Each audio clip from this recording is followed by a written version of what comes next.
بسم اللہ الرحمن الرحیم۔ انفو 56 کے معزز ناظرین السلام علیکم۔ ناظرین، عیسائی کرسمس کا تہوار کیوں مناتے ہیں؟ کرسمس منانے کا آغاز کب، کیوں اور کیسے ہوا؟ مختلف عیسائی فرقوں میں کرسمس کا تہوار کب منایا جاتا ہے؟ عیسائیوں کے درمیان کرسمس کی تاریخ کے حوالے سے کیا اختلافات پائے جاتے ہیں؟ کرسمس کے موقع پر درخت کیوں سجائے جاتے ہیں اور سینٹا کلوز کی حقیقت کیا ہے؟ یہی ہماری آج کی ویڈیو کا موضوع ہوگا، اور آج ہم آپ کو کرسمس کے تہوار کے متعلق دلچسپ اور حیران کن حقائق پر مبنی معلومات فراہم کریں گے۔ مگر ویڈیو میں آگے بڑھنے سے پہلے اگر آپ ہمارے چینل پر نئے ہیں تو ہمارے چینل کو سبسکرائب کریں، جہاں آپ کو بالخصوص اسلامک ہسٹری اور دنیا بھر کی منفرد معلومات پر مبنی ویڈیوز ملتی رہیں گی۔ ناظرین، کرسمس دو الفاظ کرائسٹ اور ماس سے مل کر بنا ہے۔ کرائسٹ مسیح علیہ السلام یعنی جناب حضرت عیسیٰ علیہ السلام کو کہتے ہیں، اور ماس کا مطلب ہے اجتماع، اکٹھا ہونا،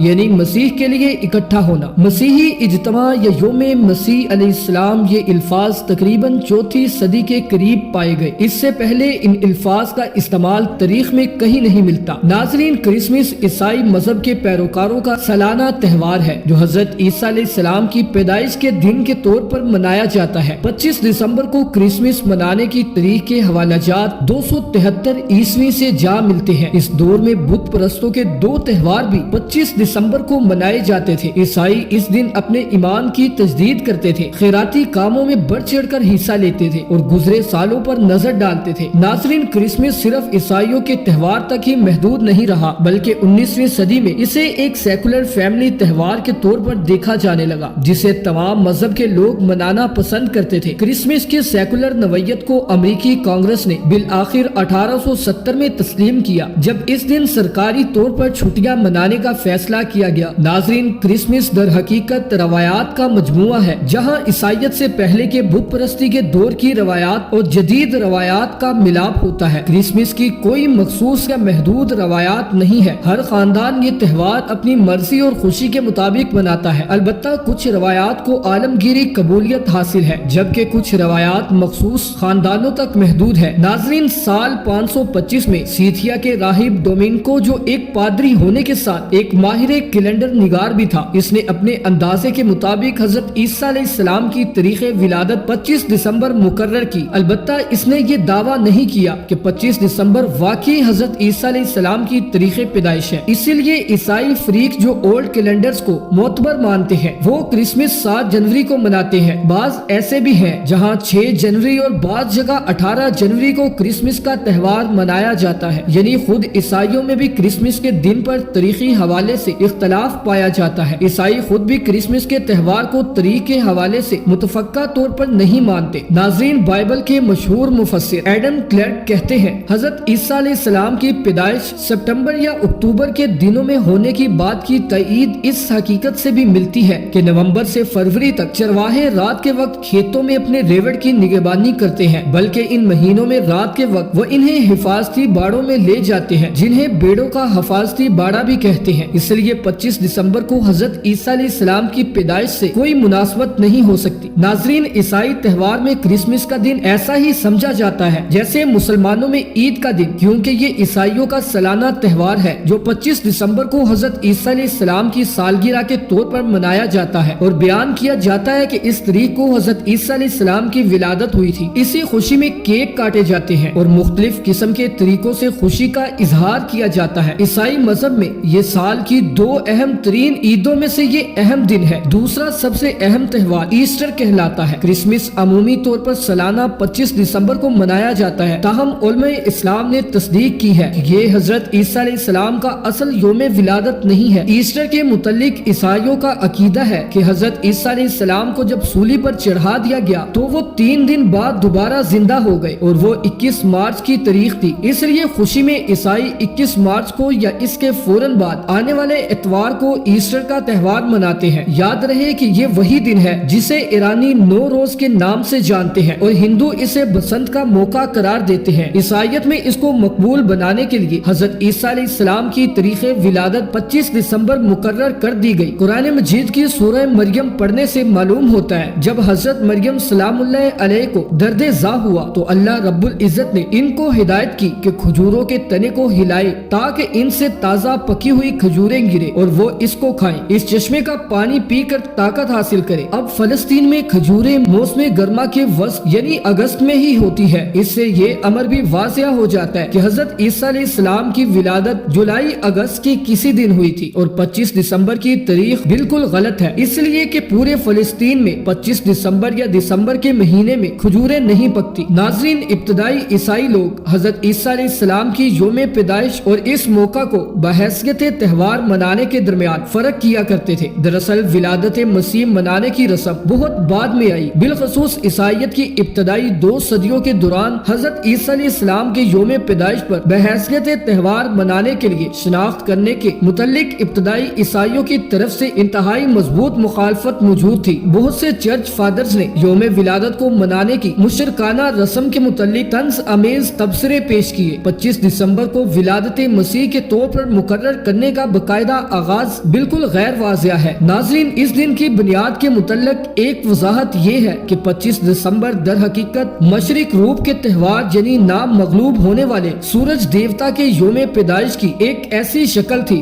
جو کہ رومن سلطنت میں ایک مشہور مقدس دن تھا، جسے سورج دیوتا کی حیات نو کی علامت کے طور پر انقلاب شمسی کے دوران منایا جاتا تھا۔ ناظرین، کرسمس کے دوران کرسمس ٹری بھی بڑی اہمیت رکھتا ہے، جبکہ یہ تصور جرمنز کا پیدا کردہ ہے۔ یہ لوگ کرسمس کے دن حضرت مریم سلام اللہ علیہ اور حضرت عیسیٰ علیہ السلام اور حضرت جبریل علیہ السلام کا کردار مختلف اداکاروں کے ذریعے ایک ڈرامے کی شکل میں پیش کرتے تھے اور تمام واقعات دہراتے تھے جو حضرت مریم سلام اللہ علیہ کے ساتھ اور حضرت عیسیٰ علیہ السلام کی ولادت کے زمن میں پیش آیا، اور اس واقعے کے دوران درخت کو مریم علیہ السلام کا ساتھی بنا کر پیش کیا جاتا تھا۔ وہ اپنی ساری اداسی اور ساری تنہائی اس ایک درخت کے پاس بیٹھ کر گزار دیتی۔ چونکہ یہ درخت بھی سٹیج پر سجایا جاتا تھا اور ڈرامے کے اختتام پر لوگ اس درخت کی ٹہنیاں تبرک کے طور پر اکھاڑ کر ساتھ لے جاتے اور اپنے گھروں میں ایسی جگہ لگا دیتے جہاں ان کی نظروں میں وہ ٹہنیاں رہیں اور ہر وقت ان کی نظر ان ٹہنیوں پر پڑتی رہے۔ ناظرین، یہ رسم آہستہ آہستہ کرسمس ٹری کی شکل اختیار کر گئی اور لوگوں نے اپنے اپنے گھروں میں کرسمس ٹری بنانے اور سجانے شروع کر دیے۔ اس ارتقائی عمل کے دوران کسی ستم ظریف نے اس پر بچوں کے لیے تحائف بھی لٹکا دیے، جس پر یہ تحائف بھی کرسمس ٹری کا حصہ بن گئے۔ ناظرین، سینٹا کلوز جو بچوں میں بہت مشہور و مقبول ہے، جس کا اندازہ ہم اس طرح کر سکتے ہیں کہ ہر مسیحی کرسمس کے موقع پر سینٹا کلوز کا روپ اختیار کرنے میں نہایت خوشی اور شادمانی محسوس کرتا ہے۔ ناظرین، سینٹا کلوز نہ صرف بچوں بلکہ بڑوں میں بھی یکساں مقبول ہے اور بچوں کو گفٹ دینے والے سینٹا کلوز کے کردار کی تخلیق سال 1840 کے آس پاس ہوئی، جب یہ امریکی اخبارات میں کرسمس تحائف کے اشتہارات میں مرکزی کردار کے طور پر مقبولیت حاصل کرنے لگا، جبکہ آج کرسمس تحائف دینے کا دنیا کا سب سے بڑا تہوار بن چکا ہے۔ ناظرین، امریکن کرسمس ڈیکوریشن پر $8 ارب خرچ کرتے ہیں۔ اس خطیر رقم سے اندازہ لگایا جا سکتا ہے کہ کرسمس کی چھٹیوں کے دوران لوگ ڈیکوریشن کی اشیاء کو کس قدر اہمیت دیتے ہیں۔ قدیم مصری، چینی اور عبرانی سدا بہار درختوں اور ابدی زندگی کی علامت کے طور پر دیکھتے ہیں۔ یہ روایات قرون وسطی کے دور میں جرمنی تک پہنچ چکی تھی اور نو آباد کاروں نے 17ویں صدی میں اس روایت کو شمالی امریکہ میں متعارف کروایا تھا۔ ناظرین، سال 1890 کے عشرے میں ان درختوں کو بجلی سے چلنے والے رنگ برنگے بلب سے روشن کرنے کا آغاز ہوا۔ اس وقت سے اشیاء کو روشن کرنا کرسمس کی روایات کا ایک ناگزیر حصہ بن چکا ہے۔ دوستو،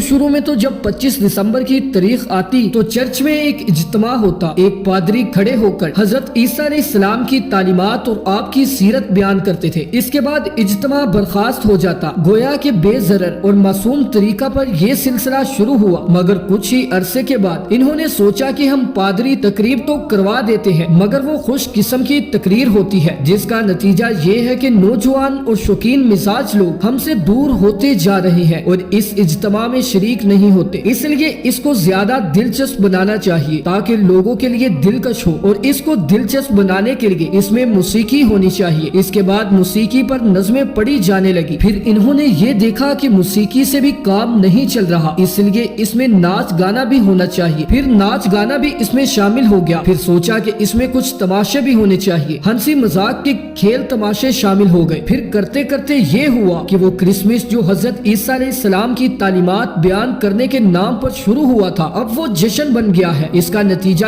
یہ ہے کہ ناچ گانا، اس میں موسیقی موسیقی، اس میں شراب نوشی، گویا کہ اب دنیا بھر کی ساری خرافات کرسمس میں شامل ہو گئی اور حضرت عیسیٰ علیہ السلام کی تعلیمات بہت پیچھے رہ گئی۔ اب آپ دیکھ لیجئے مغربی ممالک میں جب کرسمس کا دن آتا ہے تو اس میں کیا طوفان برپا ہوتا ہے۔ اس ایک دن میں اتنی شراب پی جاتی ہے کہ پورے سال اتنی شراب نہیں پی جاتی۔ اس ایک دن میں اتنے حادثات ہوتے ہیں کہ پورے سال اتنے حادثات نہیں ہوتے۔ اس ایک دن میں عورتوں کی اتنی توہین ہوتی ہے کہ پورے سال اتنی نہیں ہوتی، اور یہ سب حضرت عیسیٰ علیہ السلام کے یوم پیدائش کے نام پر ہو رہا ہے۔ اس لیے علماء اسلام نے ان تہواروں میں مسلمانوں کو شریک ہونے سے منع کیا ہے۔ تو دوستو یہ تھی ہماری آج کی ویڈیو، امید ہے کہ آپ کو پسند آئی ہوگی۔ اگر پسند آئی ہو تو ویڈیو کو لائک کر دیں اور مزید معلوماتی، تاریخی اور اصلاحی ویڈیوز کے لیے چینل کو ضرور سبسکرائب کر دیں۔ اللہ تعالی ہمیں اور آپ کو صحیح اور غلط کی پہچان کرنے کی توفیق عطا فرمائے، آمین۔ اس دعا کے ساتھ اجازت چاہتا ہوں، ملتے ہیں ایک اور ویڈیو میں، تب تک کے لیے اللہ حافظ۔